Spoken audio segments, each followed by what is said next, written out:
Hoy día vamos a ver lo que es síndrome metabólico, diabetes, afecciones a la tiroides y afecciones a la paratiroides. Es básicamente el orden en el que entran en el examen, más entre síndrome metabólico, diabetes, luego tiroides y por último paratiroides, ¿no? Comenzando con síndrome metabólico, entendemos que es una serie de desórdenes o anormalidades metabólicas que en conjunto son consideradas un factor de riesgo para desarrollar tanto diabetes como una enfermedad cardiovascular. En este tema viene bastante historia. Esta es la historia que se las menciono porque está en la teoría. La siguiente diapo ya dice básicamente lo que se tiene que aprender. Pero igual es bueno como que leerlo un poquito. Nos hablan de autores, años y que definen o que asocian, ¿no? Nos dicen que Killing en 1923 asocia tanto hipertensión con hiperglicemia con las afecciones de gota.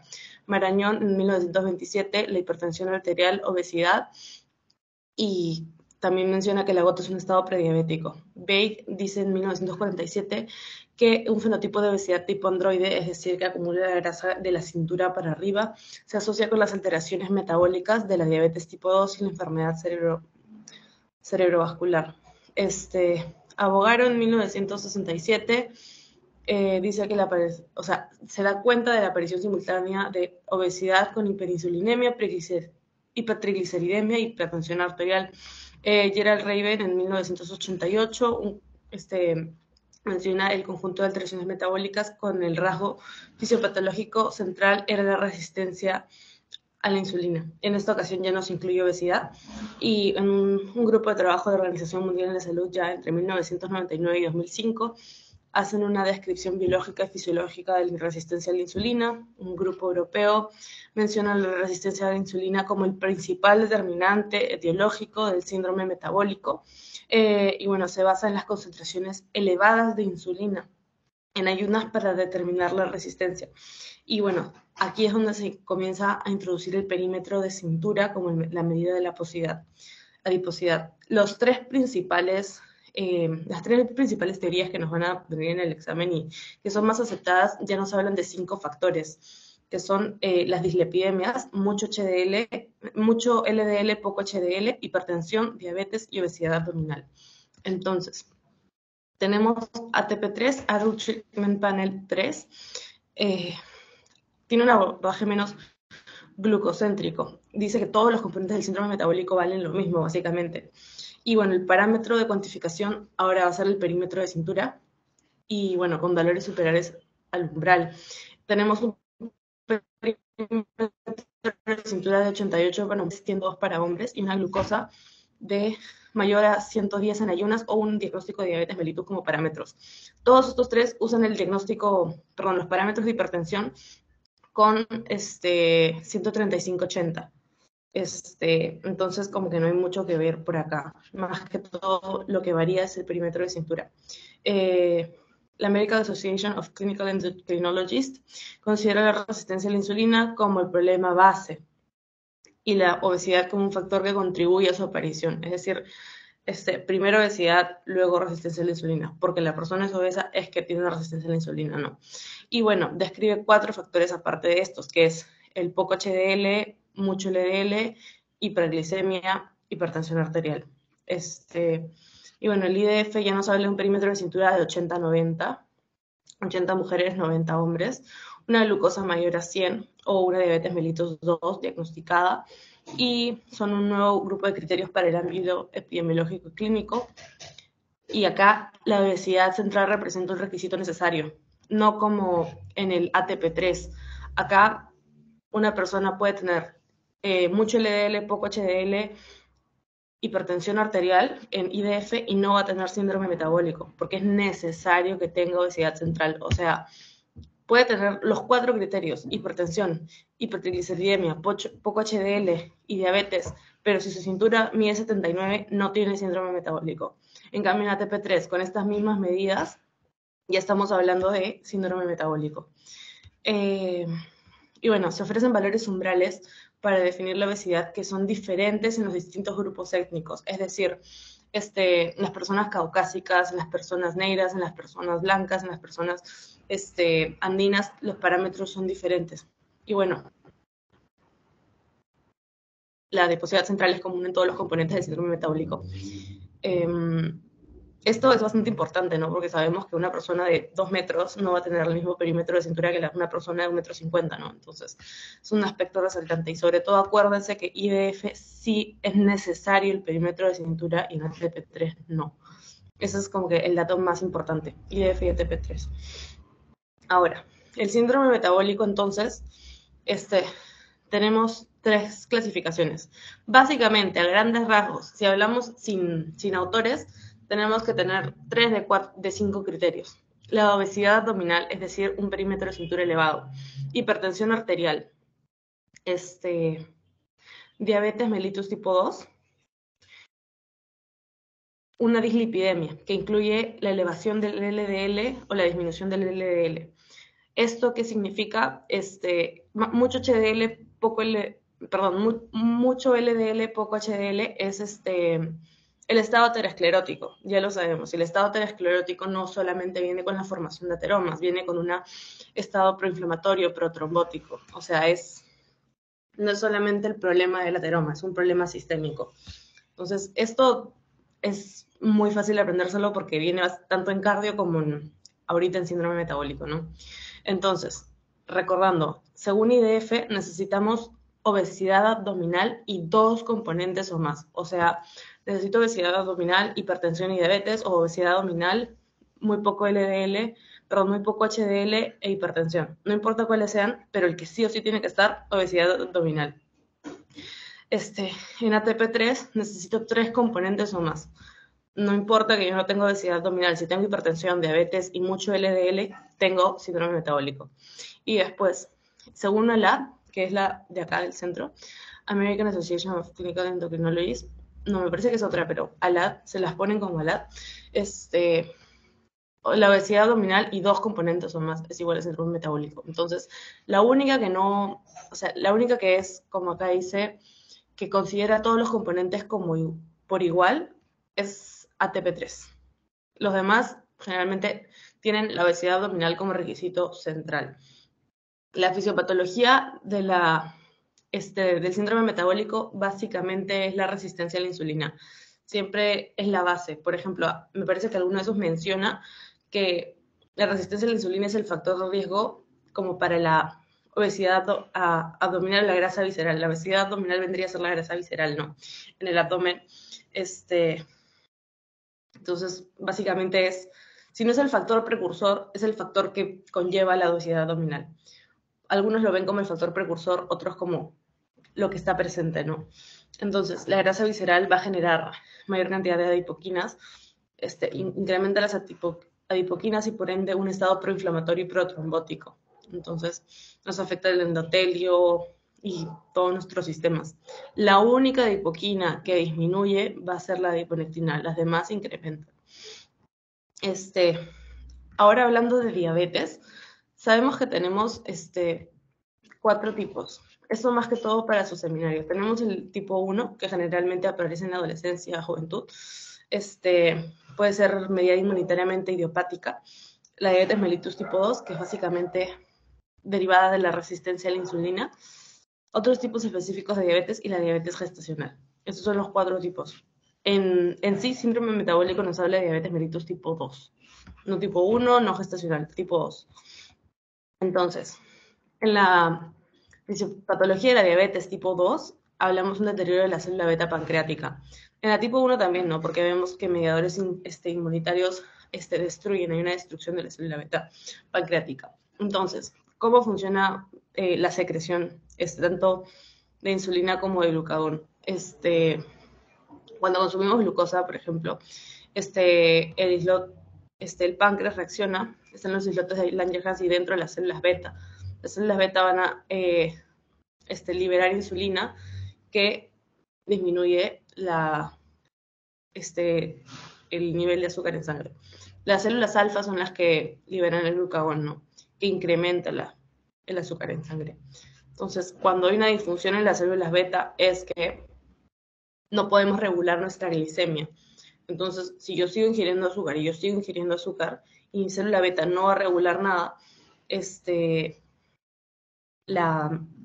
va a haber un desbalance, ¿no? Entonces, no voy a poder regular la hiperglicemia y por ende va a haber un estado de hiperglicemia generalizado.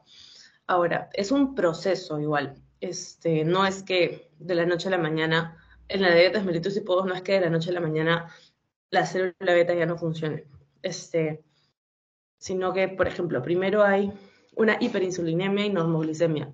Si yo como mucho azúcar, mi páncreas va a generar más insulina, hiperinsulinemia, pero voy a estar en niveles normales de azúcar, porque no va a subir, porque todavía es suficiente la cantidad de insulina que boto. Si llega un punto en el que ya está como muy cansado, por así decirlo, el páncreas de liberar la insulina, va a haber una hiperinsulinemia y una hiperglicemia postprandial, es decir, después de comer. Luego viene la hiperinsulinemia e hiperglicemia en ayunas. Y por último, la diabetes. Entonces es un proceso. También tiene mucho que ver la sensibilidad de los receptores. La resistencia a la insulina básicamente es que pese a que se suelta la insulina, no, como que el receptor no la reconoce, no es suficiente, ¿no es cierto? Y bueno, también mencionar que el estrés oxidativo es quien disminuye los factores que ayudan a la reparación y regeneración de la célula beta. Entonces, si la célula beta está gastada, por decirlo de alguna manera, y tiene que producir más para mantener la normoglicemia, no lo va a poder hacer. Entonces, si yo aparte de una resistencia a la insulina tengo quizás una hipertensión arterial o mucho LDL, poco HDL, es un estado proinflamatorio, protrombótico, es mucho más difícil que haya una correcta reparación de tejidos, ¿no? Esto ya lo vimos, 4 tipos de diabetes, sobre todo para el seminario. Y bueno, la resistencia a la insulina básicamente se mide con el índice de OMA. El valor normal que nos mencionan en la teoría es de 3.5, sin embargo, por ejemplo, algunos endocrinos toman 2.5 como valor normal. Esto es básicamente una fórmula matemática. Tenemos que multiplicar nuestra insulina por nuestra glicemia entre 405. Entonces, por ejemplo, si yo de insulina tengo 10 y glicemia tengo 80, 800 entre 405 me sale un poquito menos de 2, ¿no? O sea, no tengo una resistencia a la insulina. Esto es cómo se calcula la resistencia a la insulina. Y recalcar que la mayor cantidad de receptores de insulina están en el músculo cardíaco. Y la clínica principal de una en el músculo cardíaco, no, en el músculo esquelético. Y la clínica principal de la resistencia a la insulina, el signo que vas a ver en un paciente con resistencia a la insulina, son marcas negras en el cuello. Hay gente que tiene marcas negras en el rostro, en las axilas. Entonces, cuando vemos esto es acantosis nigricans, ya estamos hablando de una clínica de resistencia a la insulina. No sé si tienen alguna duda con lo que es diabetes y resistencia a la insulina y pasamos a tiroides. Ya, aquí creo que se ve mejor. Ya, la fisiopatología de la tiroides. Sabemos que lo que es, hay un eje hipotálamo, hipófisis y glándula. Entonces, la hipófisis secreta la hormona estimulante de la tiroides, TSH, y esto es que esta hormona es la que estimula la liberación de tiroxina y tiroiodina. Tenemos la T3 y la T4, ¿no? Son las principales. Sobre todo hablamos de T4, ¿no? Pero ambas son. Entonces, mucha T3, mucha T4 implican hipertiroidismo, muy poca hipotiroidismo. Una clínica o un signo bastante común en lo que son las patologías de la tiroides es el bocio. Es básicamente la hipertrofia de la glándula tiroidea. Puede ser con alteración de las hormonas tiroideas o sin alteración de las hormonas tiroideas, que es básicamente un bocio eutiroideo. Acá está. Hipertiroidismo. Por ejemplo, tenemos 3 tipos que nos mencionan. Puede ser por la enfermedad de Graves-Basedow, un bocio multinodular o una tiroiditis aguda. El principal es la enfermedad de Graves-Basedow cuando hablamos de hipertiroidismo. Es una estimulación de los receptores de TSH mediadas por anticuerpos. Entonces, si nuestra tiroides tiene receptores de TSH, no la mide netamente la TSH, sino los autoanticuerpos. Entonces, nuestra hipófisis no va a secretar TSH, pero si nuestra hipófisis nuestro mismo sistema inmune estimula la glándula para que haya más T3 y T4. Entonces va a haber menos TSH, pero un número elevado de T3 y T4. Un bocio multinodular, tenemos una producción de hormonas tiroideas sin la intervención de la TSH, y en la tiroiditis aguda tenemos una afectación de las glándulas foliculares de la tiroides, de las células foliculares de la glándula tiroides. La triada principal en hipertiroidismo tenemos el edema ocular, la oftalmopatía hipertiroidea, mixedema, que es un edema sin fovea. Cuando tenemos edema, por ejemplo, por insuficiencia cardíaca en miembros inferiores y hacemos presión con 3 dedos por unos 7 segundos y soltamos, se van a marcar como bolitas. Acá no se marca porque es un edema seco. Entonces, no tenemos fobia y también tenemos el bocio. La clínica va a ser una termogénesis. Es como si esto activase el sistema simpático. No es netamente el sistema simpático, pero hay una pérdida de peso, intolerancia al calor, aumento de apetito. Es como que el cuerpo esté acelerado todo el tiempo. También tenemos la estimulación simpática, lo que nos genera diarrea, hiperreflexia, hiperquinesia. Hiperreflexia y hiperquinesia es el cuerpo en estado de alerta. Y la diarrea es por el hecho de que sabemos que en el estómago tenemos también receptores parasimpáticos, ¿no? Entonces, cuando estamos con una activación simpática, no digerimos bien, se detiene la digestión. Entonces, si se detiene la digestión permanentemente, puede haber diarrea, ¿no?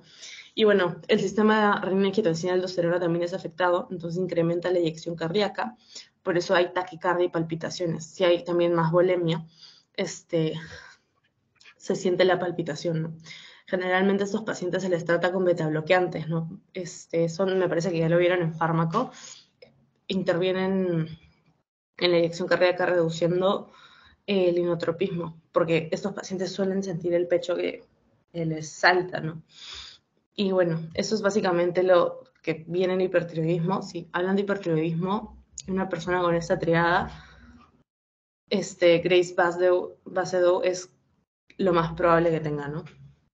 En hipotiroidismo tenemos otras tres que les puedo mencionar. Puede haber una disfunción central, o sea, menos TSH. Si tengo menos TSH, tengo menos T3 y T4. Simplemente no le están pidiendo a mi glándula que secrete. Por ende, no secreta, hay una disfunción central.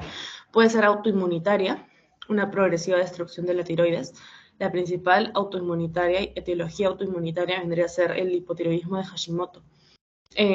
Son los anticuerpos anti-TPO, anticuerpos de tiroperoxidasa, peroxidasa tiroideo, inhiben la TSH circulante. Mi hipófisis va a secretar TSH, pero mi tiroides no la reconoce. Entonces acá podemos tener niveles altos de TSH y niveles bajos de T3 y T4. Puede haber también una deficiencia o destrucción de la glándula tiroides. Acá podemos ver un diagnóstico diferencial y dividimos hipotiroidismo primario, subclínico y central. Por ejemplo, vemos un hipotiroidismo subclínico cuando hay un incremento de TSH, pero los T3 y T4 están normales. O sea, se está compensando de cierta manera. Un hipotiroidismo primario cuando pese al aumento de TSH, T3 y T4 están disminuidos. Y el hipotiroidismo central vendría a ser que la TSH está baja o normal y los valores también no. Básicamente no hay una respuesta de la hipófisis, ¿no? No hay función central. En la clínica vamos a encontrar una reducción del metabolismo basal, lo opuesto que pasa con el hipertiroidismo. El hipertiroideo está alerta, tiene energía para todo, está súper pilas. El hipotiroideo va a estar cansado, va a sentir mucho frío en lugar de calor, como el hipertiroideo, estreñimiento y aumentos de peso. Y bueno, a haber un inotropismo negativo. El hipotiroideo, al contrario, ya no siente las palpitaciones, sino está como si estuviese con una activación parasimpática todo el tiempo, relajado, a punto de dormirse siempre. En cambio, el hipertiroideo va a estar listo, o sea, está muy alerta. Y bueno, un detalle acá, sobre todo epidemiológico, es la deficiencia de yodo. muchas veces esto interviene en lo que es el hipotiroidismo, una atrofia de la glándula tiroidea y por etiologías de deficiencia de yodo. Por ejemplo, la sal que tenemos en la cocina tiene yodo, entonces es necesario porque a veces no se consume, no se llegan a los requerimientos necesarios del yodo y eso nos puede causar un hipotiroidismo. Y por último, lo que es la paratiroides. Nuestra paratiroides es esta glándula que está en X, que está cerca de la glándula tiroides. Cuando hablamos de paratiroides, hablamos de huesos y de calcio. Entonces, tenemos dos hormonas que regulan los niveles de calcio, la calcitonina y la paratormona. Hablamos de resorción. Resorción, vendría a ser un proceso de los osteoblastos osteoclastos. La calcitonina inhibe la resorción y por ende reduce reduce los niveles de calcio. La resorción es esta destrucción por los osteoclastos. Entonces, si hay menos resorción, el calcio se queda en el hueso y hay menos calcio a nivel sérico. En cambio, la paratormona activa la resorción, activa los osteoclastos. Entonces, si los osteoclastos sacan el calcio del hueso, va a haber más calcio periférico. La paratormona es la hormona paratiroidea, PTH, paratormona. Activa los osteoclastos y por ende hay más calcio sérico. Entonces, tenemos el hiperparatiroidismo. Tenemos un hiperparatiroidismo primario, que vendría a ser por un netamente aumento de la PTH, etiologías, sobre todo adenomas. También hay carcinomas, hiperplasias y quistes. Un hiperparatiroidismo secundario ya habla de una insuficiencia renal. Puede generarse por una hiperfosfatemia, o sea, si el riñón no funciona, va a generar unos aumentos séricos de fósforo, por ende una hipocalcemia, y por esta hipocalcemia va a haber un aumento de la paratormona. Pero como hay una degradación renal, la paratormona no se bota, entonces va a haber un aumento general, ¿no? Puede ser una osteomalacia también por déficit de vitamina D o una respuesta deficiente de los receptores periféricos de la paratormona. Los síntomas principales básicamente son fatiga, afección muscular, náuseas, estreñimiento. Tenemos una osteopenia difusa. Si tenemos la resorción activada, el sistema le va a sacar el calcio de los huesos. Entonces va a haber una osteopenia que puede llegar a una osteoporosis, ¿no? Que es básicamente una deficiencia total de calcio en los huesos. Puede haber litiasis renal, unas acumulaciones de calcio anormales, y también puede ser una condrocalcinosis. Como vemos en la radiografía, generalmente, o sea, el hueso se ve blanco y acá vemos como que dos huesitos que no deberían estar ahí. Esos dos huesitos son acumulaciones de calcio, condrocalcinosis. Úlcera péptica también puede haber, ¿no? Básicamente, cuando nos hablen de acumulaciones de calcio, podemos estar hablando de hiperparatiroidismo. Y bueno, el hiperparatiroidismo puede ser por una hipofunción glandular de nuestra paratiroides o por un fallo en la respuesta de la hormona paratiroidea. Pese a que se secreta, nuestro sistema no responde. La etiología principal que nos mencionas es la tiroidectomía, o sea, cuando nos quitan por algún motivo la tiroides, se puede afectar la paratiroides, porque si vemos están como superpuestas, están básicamente en el mismo lugar. Entonces, esa puede ser la etiología de un hipoparatiroidismo. Si no hay glándula, no hay hormona. También puede haber un síndrome poliglandular autoinmune, una ausencia o disfunción congénita, deficiencias de magnesio o hemocromatosis. Y la clínica esta sí es un poquito más complicada quizás que la del hiperparatiroidismo, del hiperparatiroidismo. Podemos tener tetania a nivel de músculo. Cuando tenemos una infección por tétanos, básicamente la persona se pone rígida de cierta manera en una fase ya más avanzada. Entonces, también tenemos el signo de Trousseau, básicamente es endurecer, como vemos en la imagen, el cuerpo como que se endurece. Pueden haber convulsiones a nivel del sistema nervioso central, también por el hecho de que hay una hipocalcemia y nosotros necesitamos el calcio para lo que es la sinapsis en general para todo el cuerpo. Y bueno, si hay un hipoparatiroidismo crónico, podemos encontrar una talla corta, cara ancha, metacarpianos y metatarsianos cortos, básicamente un hipodesarrollo óseo, o sea, no tengo calcio para construir hueso, no van a funcionar mis osteoblastos aunque quieran, no hay construcción de hueso, entonces la talla de la persona se reduce. Y sí puede estar implicado lo que es un déficit neurológico, ¿no? Porque si tenemos una convulsión a nivel nervioso central, es decir, que hay una hipofunción, pese a que quiera nuestro sistema no tiene como que el sustrato, o sea, no hay o sea, no hay calcio, entonces no puede haber una sinapsis correctamente. Entonces, sí es como complicadito este síndrome. No sé si tienen alguna pregunta, duda sobre